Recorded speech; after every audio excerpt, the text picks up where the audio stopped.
ഇഷ്ടമില്ലാത്തൊരു ബ്രാൻഡിനെ കുറിച്ച് ചിന്തിക്കാൻ പറഞ്ഞാൽ നിങ്ങളുടെ മനസ്സിൽ ഓടിയെത്തുന്ന ബ്രാൻഡ് അത് ഏതാണ്?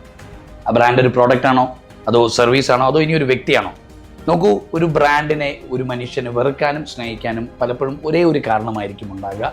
ആ കാരണം ഒരു വൈകാരികമായ ഒരു എക്സ്പീരിയൻസ് ആയിരിക്കും. ഒരു ബ്രാൻഡിനെ ബിൽഡ് ചെയ്യുന്നതും ബ്രാൻഡിനെ തകർക്കുന്നതും പലപ്പോഴും ഇമോഷൻസ് ആയിരിക്കും. നിങ്ങൾക്ക് ഏറ്റവും ഇഷ്ടപ്പെട്ട ഒരു ബ്രാൻഡിനെ താഴെ ഒന്ന് കമൻറ്റ് ചെയ്യുക. കാരണം ഈ കോമ്പറ്റീറ്റീവ് മാർക്കറ്റ് പ്ലേസിൽ മാറിയ ലോകത്ത് നമ്മൾക്ക് സ്റ്റാൻഡ് ഔട്ട് ചെയ്യണമെങ്കിൽ ബിസിനസ് ആയിക്കോട്ടെ, പ്രൊഫഷണൽ ആയിക്കോട്ടെ, നമ്മളൊരു ബ്രാൻഡായി മാറണം. കളേഴ്സിനും ലോഗോസിനും വെബ്സൈറ്റിനും ഫോണ്ടിനും ലേബിൾസിനും പ്രോമിസിനും ഒക്കെ അപ്പുറം ഒരു വ്യക്തിയോ പ്രോഡക്റ്റോ എങ്ങനെയാണ് ബ്രാൻഡായി മാറുന്നത്? Brand beyond titles.